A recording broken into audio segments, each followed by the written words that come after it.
നമസ്കാരം ഫ്രണ്ട്സ്, ഇതാണ് ഉണ്ണിയേട്ടൻ. നമ്മളിപ്പം നടക്കാവാണുള്ളത് കോഴിക്കോട്. അപ്പോൾ ഞാനിന്ന് ഇവിടെ വരാനുള്ളൊരു കാരണമുണ്ട്. ഈ ഒരു വണ്ടി, അതായത് 18 വർഷമായിട്ട് ഉണ്ണിയേട്ടൻ ഉപയോഗിക്കുന്നൊരു വണ്ടിയാണിത്. അപ്പം ഈ വണ്ടീൻ്റെ ഡീറ്റെയിൽസ് അറിയാൻ വേണ്ടിയിട്ടാണ് ഞാൻ ഇന്ന് ഉണ്ണിയേട്ടനെ കാണാൻ വേണ്ടി വന്നിരിക്കുന്നത്. അപ്പം നമുക്ക് കൂടുതൽ കാര്യങ്ങൾ ഉണ്ണിയേട്ടനോട് തന്നെ നേരിട്ട് ചോദിക്കാം. അപ്പോൾ ഉണ്ണിയേട്ടാ, ഈ 18 വർഷം എന്നൊക്കെ പറയുമ്പം ആ കാലത്ത് ഇലക്ട്രിക് വണ്ടി പലരും കേട്ടിട്ട് പോലും ഉണ്ടാവില്ല. കാരണം ഇപ്പം തന്നെ ഇലക്ട്രിക് വണ്ടി കഴിഞ്ഞ ഒരു 3-4 വർഷമായിട്ടേ ഉള്ളൂ ആൾക്കാർ ശരിക്കും യൂസ് ചെയ്യാൻ തുടങ്ങിയിട്ടുള്ളൂ. അപ്പോൾ 18 വർഷം മുമ്പാന്നൊക്കെ പറയുമ്പം അത് ഈ വളരെ വർഷങ്ങൾ മുമ്പ് ഒരു ഗൃഹലക്ഷ്മിയിലോ വനിതയിലോ ആണ് തോന്നുന്നത്, ഒരു മാഗസിനിൽ ഒരു പരസ്യം വന്നിരുന്നു. ചെറുപ്പക്കാർക്കും കൗമാരപ്രായക്കാർക്കും പ്രായമുള്ളവർക്കും ഏത് വയസ്സുള്ളവർക്കും ഓടിക്കാൻ പറ്റുന്ന ഒരു ഇലക്ട്രിക് സ്കൂട്ടർ. അതിന് ലൈസൻസ് വേണ്ട, പിന്നെ പെട്രോൾ ആവശ്യമില്ല, പൊല്യൂഷൻ ഇല്ല. അപ്പോൾ ഈ പരസ്യം കണ്ടപ്പോൾ എനിക്കത് വളരെ ഇഷ്ടപ്പെട്ടു.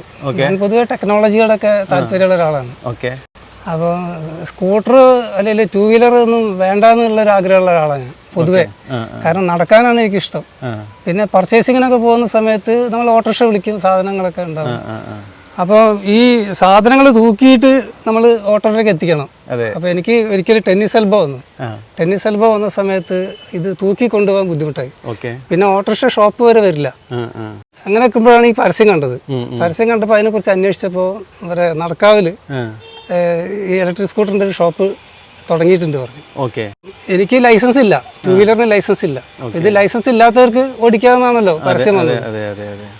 അപ്പോൾ അവിടെ പോയി അന്വേഷിച്ചപ്പോൾ പറഞ്ഞു ഈ വിജയ എന്ന് പറഞ്ഞ സ്കൂട്ടർ അന്ന് ഒരു ഇലക്ട്രിക് മറ്റേ പെട്രോളിൻ്റെ സ്കൂട്ടറിൻ്റെ കമ്പനിയാണ് വിജയ സ്കൂട്ടർ. അപ്പോൾ അവരിറക്കുന്ന ഇലക്ട്രിക് സ്കൂട്ടറാണ് ആ ഷോറൂമിൽ ഉണ്ടായിരുന്നു. അപ്പോൾ ഞാൻ ചെല്ലുന്ന സമയത്ത് അവിടെ 2 സ്കൂട്ടറേ ഉണ്ടായിരുന്നുള്ളൂ. അപ്പം ഓണറോട് ചോദിച്ചപ്പോൾ അയാൾ പറഞ്ഞു ഇത് തമിഴ്നാട്ടിൽ നിന്നാണ് വരുന്നത്, ഇതാണ് സംഭവം, ലൈസൻസ് വേണ്ട, രജിസ്ട്രേഷൻ വേണ്ട, ഹെൽമെറ്റ് വേണ്ട. ഹെൽമെറ്റ് ഞാൻ പിന്നെ വെക്കാൻ തുടങ്ങി, കാരണം അത് റിസ്ക്കാണ്, അപകടം സംഭവിക്കാൻ സാധ്യതയുണ്ട്. അങ്ങനെ ഈ 2 കളറാണ് അവിടെ ഉണ്ടായിരുന്നത്, ഒന്ന് പിങ്കും ഒന്ന് യെല്ലോയും. വണ്ടിക്ക് ഒരു വർഷമാണ് ഒരു കോംപ്രിഹെൻസീവ് വാറണ്ടി പറഞ്ഞത്. ബാറ്ററിക്ക് 6 മാസമോ മറ്റോ ഉണ്ട് തോന്നുന്നു വാറണ്ടി. അതെ, ലെഡ് ആസിഡ് ബാറ്ററി 4 ബാറ്ററി, 12 വോൾട്ടിന്റെ 4 ബാറ്ററി. 12 വോൾട്ടിന്റെ എത്ര എച്ച് ആണ്? 12 വോൾട്ടിന്റെ 20 എച്ച് ആണ് അന്ന് ആദ്യം വാങ്ങിയ ബാറ്ററി. കമ്പനി ഇറക്കിയ സമയത്തല്ല, അത് ചൈനീസ് ബാറ്ററി ആണത്. അപ്പോൾ അന്ന് ബാറ്ററിയുടെ വില ഒരു ബാറ്ററിക്ക് 800 രൂപയാണ്. അപ്പോൾ ഒരു സെറ്റ് ബാറ്ററിക്ക് 4 എണ്ണത്തിന് 3200 രൂപ അന്ന് വില ഉണ്ടായിരുന്നല്ലോ. 25 കിലോമീറ്ററാണ് മാക്സിമം സ്പീഡ്. അപ്പോൾ നമ്മൾ സിറ്റി റൈഡ് ആണ് എൻ്റെ ഉദ്ദേശം, നമുക്ക് ദൂരെ ലോങ് പോകേണ്ട ഉദ്ദേശിക്കുന്നില്ല. അപ്പോൾ അതിന് വളരെ അനുകൂലമാണ് ഈ വണ്ടി, വളരെ യൂസ്ഫുൾ ആണ് മനസ്സിലായി. പിന്നെ എന്ന് പറഞ്ഞാൽ മാക്സിമം അന്ന് അവർ പറഞ്ഞത് 70 കിലോമീറ്റർ ഒരു ചാർജിൽ കിട്ടുന്ന പറഞ്ഞു. ഒരു ഫുൾ ചാർജ് 70. പക്ഷേ ലോങ്ങിൽ പോകാത്തതുകൊണ്ട് 70 ഉണ്ടോയെന്ന് എനിക്കറിയില്ല. പക്ഷേ 50ഒക്കെ കിട്ടുമായിരുന്നു എന്ന് എനിക്കറിയാം. 50 കിട്ടുമായിരുന്നു. ഇവിടുന്ന് ഞാൻ കക്കോടിയൊക്കെ പോയി വന്നിട്ടുണ്ട്. പിന്നെ പറഞ്ഞതെന്ന് വെച്ചാൽ 2 പേർക്ക് റൈഡ് ചെയ്യാനാണ് അവർ പറയുന്നത്. 2 പേര് എന്ന് പറഞ്ഞാൽ 2 പേര് വെച്ച് കയറ്റം കയറാനല്ല, പ്ലെയിൻ റോഡ്. കയറ്റം കയറുകയാണെങ്കിൽ ഒരാൾ വെച്ചിട്ട് കയറ്റം കയറും. അതാണ് അത്ര മോട്ടറിന്റെ കപ്പാസിറ്റി. 250 വാട്ട്സ് ആണ്. അതുപോലെ ഒരു ബാറ്ററി എനിക്ക് പോയത് ഒരു ദിവസം ചാർജ് ചെയ്തിട്ട് പിറ്റേന്ന് ചാർജ് എങ്ങോട്ടും പോയില്ല. അപ്പം അതിൻ്റെ അടുത്ത ദിവസം ഞാൻ ചാർജ് ചെയ്യാൻ കാര്യത്തിൽ ഓർക്കാതെ വീണ്ടും ചാർജ് ചെയ്തു. അപ്പോൾ ഒരു ബാറ്ററി ഇട്ട് പോയി. അത് ബാറ്ററി പോയപ്പോൾ എൻ്റെ ഓണർ പറഞ്ഞു നിങ്ങൾ ഒരു ബാറ്ററി മാറ്റിയാൽ മതി. അത് മാറ്റി. അത് ചൈനയുടെ ബാറ്ററിയാണ്, വാറണ്ടി ഒന്നുമില്ല. അപ്പോൾ അത് മാറ്റിയപ്പോൾ കുറച്ച് കഴിഞ്ഞപ്പോൾ വേറെ ബാറ്ററി പോയി. അങ്ങനെ 2 ബാറ്ററി പോയപ്പോൾ 2-3 ബാറ്ററി പോയപ്പോൾ അയാൾ പറഞ്ഞു നിങ്ങൾ ഇനി സെറ്റായിട്ട് മാറ്റിക്കോളി. ഞാൻ പറഞ്ഞു ഇത് ആദ്യം പറഞ്ഞാലേ എനിക്ക് ഈ പ്രശ്നം വരില്ല. കാരണം വെച്ചാൽ വോൾട്ടേജിൻ്റെ ഒരു പുതിയതും പഴയതും ബാറ്ററി വരുന്ന സമയത്തുള്ള ഒരു ചാർജിങ്ങിൻ്റെ പ്രശ്നം കൊണ്ടായിരിക്കുമല്ലോ അടുത്ത ബാറ്ററി പോയത്. അങ്ങനെ ഞാൻ പിന്നെ പറഞ്ഞു എനിക്ക് ബാറ്ററി വേണ്ട, സെറ്റായിട്ട് മാറ്റുകയാണെങ്കിൽ 4 ബാറ്ററി മാറ്റുകയാണെങ്കിൽ 1 കൊല്ലം വാറണ്ടി തരാമെന്ന് പറഞ്ഞു. ഞാൻ പറഞ്ഞു ഇത് ഇനിയിപ്പം മാറ്റിയ ബാറ്ററിക്ക് എന്ത് ചെയ്യാൻ പറ്റും? ഇതിപ്പോൾ നിങ്ങൾ ബാറ്ററീൻ്റെ കാര്യം പറഞ്ഞപ്പോഴാണ് ഞാൻ ഒരു കാര്യം ആലോചിച്ചത്. അതായത് നിങ്ങളിപ്പോൾ 18 വർഷം കൊണ്ട് എത്ര പ്രാവശ്യം ബാറ്ററി മാറ്റിയിട്ടുണ്ട്? 18 വർഷം കൊണ്ട് 2 പ്രാവശ്യം. 2 പ്രാവശ്യം എന്ന് പറഞ്ഞാൽ ആദ്യം മാറ്റിയത് 2-3 ബാറ്ററി മാറ്റി, സിംഗിൾ ബാറ്ററി മാറ്റി. അപ്പോൾ ആ ബാറ്ററി എന്ന് പറഞ്ഞാൽ ചൈനയുടെ ബാറ്ററിയാണ്. അതിന് വാറണ്ടി, സിംഗിൾ ബാറ്ററിക്ക് വാറണ്ടി ഇല്ല. ഒരു സെറ്റായിട്ട് മാറ്റുകയാണെങ്കിൽ 6 മാസം വാറണ്ടി കിട്ടും. സെറ്റായിട്ട് എന്ന് പറയുമ്പോൾ 4 എണ്ണം. അതെ. പക്ഷേ ഞാൻ വാങ്ങിയിട്ട് 3-4 കൊല്ലത്തിൻ്റെ ഉള്ളിൽ 3200 രൂപ, 4 എണ്ണത്തിന് 3200 രൂപ ഉള്ളത് കൂടിയിട്ട് 13000 രൂപയായി. ഈ ഇലക്ട്രിക് സ്കൂട്ടറിൻ്റെ ഏറ്റവും വലിയൊരു പ്രശ്നം എന്ന് പറയുന്നത് ബാറ്ററിയുടെ വിലയാണ്.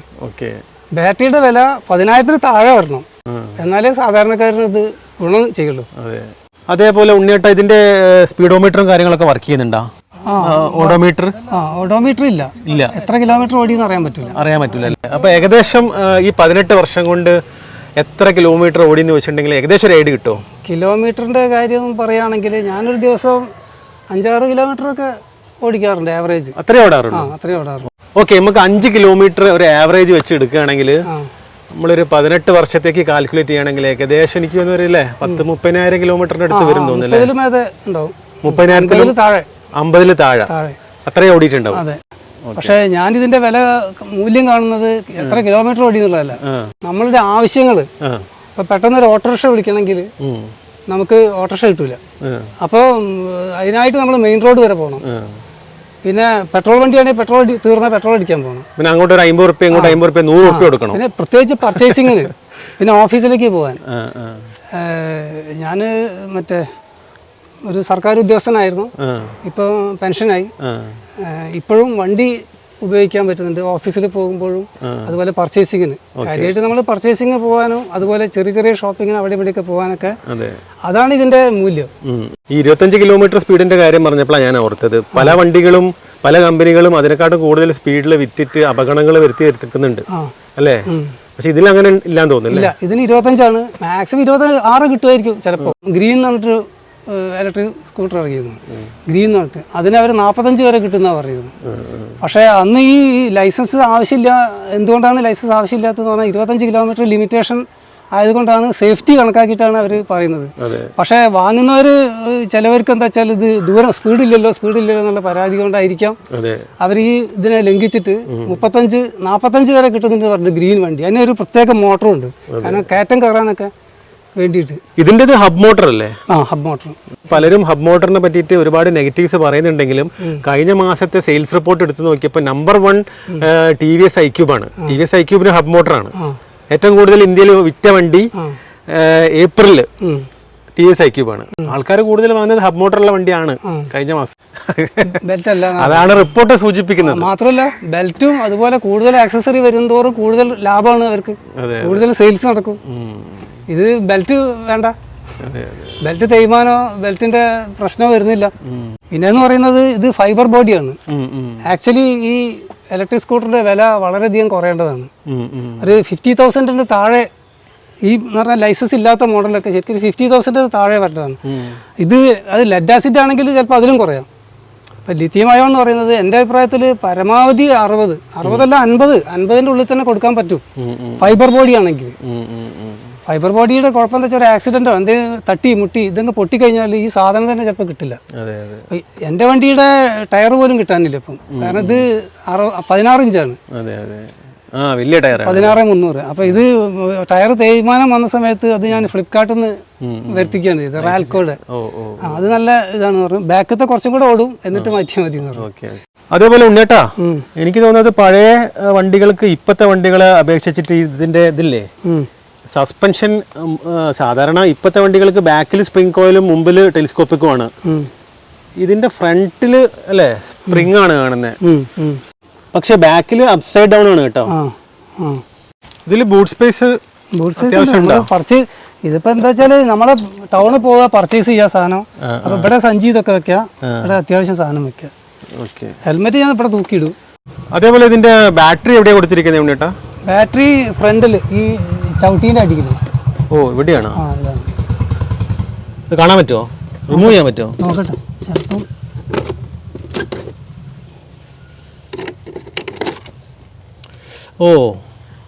ഇതാണ് നിങ്ങൾ പറഞ്ഞത് അല്ലേ? 4 എണ്ണം. 4 എണ്ണം. ഓക്കെ. ഫ്രണ്ടിലൊരു യൂട്ടിലിറ്റി ബോക്സ് കണ്ടപ്പോൾ തോന്നിയല്ലോ. ഫ്രണ്ടിലൊരു അത്യാവശ്യം കുറച്ച് സാധനങ്ങളൊക്കെ വെക്കാൻ തോന്നില്ലേ? ഓക്കെ. ഇവിടെ വിട്ടുപോയി. അത് കുഴപ്പമില്ല. അതേപോലെ ഇതിന്റെ ഹെഡ്ലൈറ്റ് ഹോണൊക്കെ വർക്ക് ചെയ്യണ്ടോ?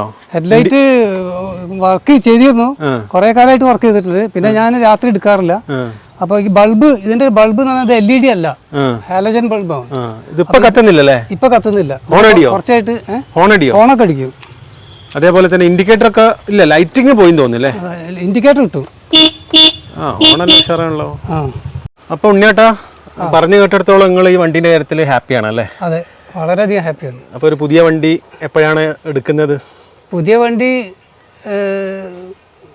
നോക്കുന്നുണ്ട്, പക്ഷേ ഇത് ഒഴിവാക്കാൻ തോന്നുന്നില്ല.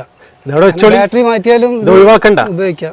വെച്ചോളി. അതെ, നമ്മളെ സ്വന്തക്കാർക്കും ഫ്രണ്ട്സിനും ബന്ധുക്കൾക്കൊക്കെ ഓടിക്കാം. ഇതിപ്പോ നിങ്ങളുടെ അടുത്തുള്ളതിനെ കൊണ്ടാണല്ലോ എനിക്ക് വന്നിട്ട് ഒരു വീഡിയോ ചെയ്യാൻ പറ്റിയത്. അതെ. സത്യം പറയല്ലോ ഉണ്ണേട്ടാ, ഈ വണ്ടീനെ പറ്റിയിട്ട് എനിക്ക് അറിയണ്ടായിരുന്നില്ല. ഇങ്ങനെ ഒരു വണ്ടി, ഇലക്ട്രിക് വണ്ടി ഉള്ള കാര്യം എനിക്ക് അറിയണ്ടായിരുന്നില്ല. നിങ്ങൾ വിളിച്ചില്ലേ, നമ്മൾ സംസാരിച്ചില്ലേ, അപ്പോഴാണ് ഇങ്ങനെ ഒരു വണ്ടീനെ പറ്റി എനിക്ക് മനസ്സിലായത്. പലർക്കും ചിലപ്പോൾ അറിയണ്ടാവില്ല. എന്തായാലും നിങ്ങൾ ഭദ്രമായിട്ട് സൂക്ഷിക്കുക. കമ്പനി തന്നെ അന്ന് പരസ്യത്തിൽ കമ്പനി തന്നെ പറഞ്ഞത് 10 വർഷം വരെ ഓടിക്കാൻ പറ്റുന്ന പറഞ്ഞത്. അന്ന് പറഞ്ഞത് 10 വർഷം. 5 വർഷം കിട്ടിയപ്പോൾ തന്നെ ഞാൻ വളരെ ഹാപ്പി ആയിരുന്നു. ഇപ്പൊ അവര് പറഞ്ഞതിന്റെ ഇരട്ടിയാവാനായി. എന്തായാലും നിങ്ങളുടെ വാല്യുബിൾ സമയം തന്നതിലും ഇതിനെ പറ്റി ഡീറ്റെയിൽഡ് കാര്യങ്ങൾ പറഞ്ഞാലും വളരെയധികം സന്തോഷം. ഒരു പുതിയ വണ്ടി എത്രയും പെട്ടെന്ന് വാങ്ങിക്കാൻ സാധിക്കട്ടെ. Okay, thank you.